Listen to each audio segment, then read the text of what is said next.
1월 31일 화요일입니다. 오늘 새벽 우리에게 주시는 하나님의 말씀은 디도서 3장 9절로 15절까지의 말씀입니다. 그러나 어리석은 변론과 족보 이야기와 분쟁과 율법에 대한 다툼은 피하라. 이것은 무익한 것이요 헛된 것이니라. 이단에 속한 사람을 한두 번 훈계한 후에 멀리하라. 이러한 사람은 내가 아는 바와 같이 부패하여 스스로 정죄한 자로서 죄를 짓느니라. 내가 아데마나 두기고를 내게 보내리니 그때 내가 급히 니고볼리로 내게 오라. 내가 거기서 겨울을 지내기로 작정하였노라. 율법 교사 세나와 및 아볼로를 급히 먼저 보내어 그들로 부족함이 없게 하고 또 우리 사람들도 열매 없는 자가 되지 않게 하기 위하여 필요한 것을 준비하는 좋은 일에 힘쓰기를 배우게 하라. 나와 함께 있는 자가 다 내게 무난하니 믿음 안에서 우리를 사랑하는 자들에게 너도 무난하라. 은혜가 너희 무리에게 있을지어다. 아멘. 어제의 본문에서 바울은 디도와 자신의 구원받기 전의 모습을 상기시키며 말했습니다. 바울과 디도뿐만 아니라 누구나가 구원받기 전에는 미련하고 불순종하고 악을 행했지만 긍휼하심을 따라 새롭게 되며 영생을 얻어 상속자가 되었다는 것이죠. 우리가 선한 일을 행할 때에도 이러한 은혜에 기반하여 행해야 하고 그렇게 가르쳐야 한다는 것입니다. 오늘은 디도서의 마지막 말씀으로 이단과는 어리석은 변론, 분쟁을 피할 것과 또 복음 전도자들을 섬기며 대접하라는 마지막 부탁 끝인사로 마무리됩니다. 먼저 3장 9절을 살펴보시면 그러나 어리석은 변론과 족보 이야기와 분쟁과 율법에 대한 다툼은 피하라고 말씀합니다.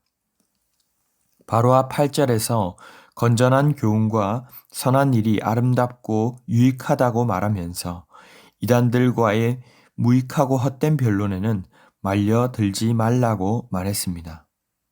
학자들에 의하면 당시 그레데의 거짓 교훈은 크게 두 가지 정도였는데 먼저는 의식이나 부정한 것, 정결한 것 등 율법에 관한 것과 또 두 번째로는 족보에 관한 것이었습니다. 바울이 골로새서 2장 18절, 디모데전서 1장 4절 등에서도 족보를 언급했던 것을 보면 당시의 천사의 모습을 흉내내야 한다거나 또 구약 인물들의 꾸며낸 이야기, 또 선민 사상 등을 따지는 이단의 흐름들이 많이 있었던 것을 알 수 있습니다. 바울은 이러한 것들에 대해서 단호한 태도로 피하라고 말합니다. 그런데 이 피하라는 단어는 그저 무심하게, 대수롭지 않게 무시하라는 뜻은 아닙니다. 페리스테미라는 이 단어는 주위에 둘러서다라는 뜻으로 직접 접촉하거나 그 속으로 들어가지는 않고 거리를 두지만 주변에 둘러서 에워싸서 함부로 활동하지 못하도록 경계하라는 의미도 있는 것입니다. 같은 맥락으로 10절 역시 한두 번 훈계를 한 후에 멀리하라고 말씀했습니다. 11절에서 이런 이단적 사상을 따르는 사람들은 부패하여 스스로 정죄한 자로서 죄를 짓는 자라고 설명합니다.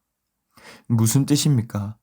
세번역 성경에는 옆길로 빠져서 죄를 지으면서 또 스스로를 단죄하는 자라고 해서 즉 허탄한 신화와 거짓된 율법주의에 매여 있기 때문에 스스로도 계속 정죄를 한다는 것입니다.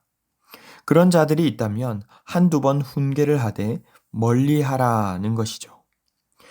이어서 12절부터 바울은 몇 가지 개인적인 당부로 편지를 마무리합니다.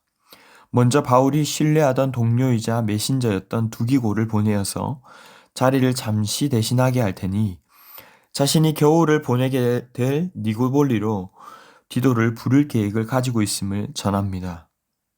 그리고 13절에서는 율법 교사인 세나와 유명한 설교자 아볼로가 순회 중에 이곳에 들렀을 때에 도움을 받아 부족함이 없게 하라고 당부하는 것입니다. 14절에 그렇게 하면 동시에 우리 사람들, 즉 그레데 공동체 또한 선한 열매를 맺는 좋은 일에 힘쓰는 것을 배우게 되는 것입니다. 복음 전도자들은 도움을 얻어서 좋고 교회의 성도들에게는 선한 일을 가르칠 수 있기에 피차 유익하게 공동체를 세워가는 것이 되는 것이죠. 여기에서 바울의 공동체를 향한 이 세심함과 지혜를 엿볼 수 있습니다. 마지막으로 15절에서는 나와 함께 있는 자가 다 내게 문안한다. 믿음 안에서 우리를 사랑하는 자들에게 너도 문안하라. 은혜가 너희 무리에게 있을지어다 라며 편지를 마무리합니다. 사랑은 사랑을 낳습니다. 그의 이런 격려와 무난함이 디도로 또 다른 자들을 위로하고 돌아보게 하는 원동력이 된다는 것을 바울은 너무도 잘 알고 있는 것입니다. 서로 떨어져 있거나 공동체가 어려운 상황에 있더라도 서로를 돌아봄으로 건강한 교회 공동체를 세워나가는 원리를 직접 실천하고 있는 것입니다. 사랑하는 성도 여러분, 오늘 말씀을 통해 우리는 무엇을 깨닫습니까? 먼저는 어리석은 변론을 피하라는 것입니다. 이단적인 사상이 아니더라도 우리도 모르게 종종 공동체에서 부정적인 말들을 할 때가 있습니다. 물론 교회는 귀를 열어 듣고 잘못된 부분은 고쳐 나가야겠지만 정말 공동체를 더 사랑 넘치게 만들기보다 다른 이들을 비방하거나 험담하는 말들은 주님이 기뻐하시는 모습이 아닙니다. 바울은 이단이 들어와 있는 상황 가운데서도 어쩌면 이 힘들게 하는 사람들과 상황에 집중하기보다는 서로 돌아보고 사랑하는 데에 더 초점을 맞추고 있다는 것을 기억하시기 바랍니다. 그래서 두 번째로는 나아가서 주위의 지체들에게 따뜻하게 잘 섬기시기를 바랍니다. 대단하거나 반드시 어떤 물질적인 것이 아니다 할지라도 만날 때마다 반갑게 맞아주고 인사하고 사랑합니다, 축복합니다, 감사합니다, 계셔서 힘이 됩니다. 이 작은 한마디가 어려움 가운데 있는 분들에게는 너무도 큰 힘이 될 수 있다는 사실을 기억하시기 바랍니다. 여러분 다락방에 또 주변의 이웃들 가운데 외로운 분들, 위로가 필요하신 분들, 작은 물질적인 또 필요가 있으신 분들이 없는지 돌아보고 서로 섬김으로 사랑하고 아름답고 행복한 공동체 세워 나가시기를 바랍니다. 마지막으로 복음 전도와 말씀 사역을 위해 세우신 분들을 위해서 잘 섬기는 여러분들 되시기를 바랍니다. 특별히 우리 교회 주보에 나와 있는 선교사님들, 그리고 이외에도 곳곳에서 복음을 증거하시느라 애쓰시는 분들, 미자립교회 또 특수분야 사역을 하시는 분들을 참 섬기실 분들이 많습니다. 매주 당연히 나와 있는 자리이기에 우리가 이것을 보고 그냥 지나갈 것이 아니라 꼭 보실 때마다 함께 기도해 주시고 이분들의 가정과 사역 가운데 필요한 부분 또한 채워주시기를 함께 기도해 주시기 바랍니다. 기도하다가 마음을 주시고 또 필요한 것이 떠오르거나 물질을 주시면 섬기실 때에 이를 통해 더 많은 분들이 사랑을 누리고 또 복음을 듣고 살아내는 역사가 있게 될 줄로 믿습니다. 말씀을 맺겠습니다. 우리에게 주신 에너지와 시간과 물질을 우리는 어디에 사용하고 있습니까?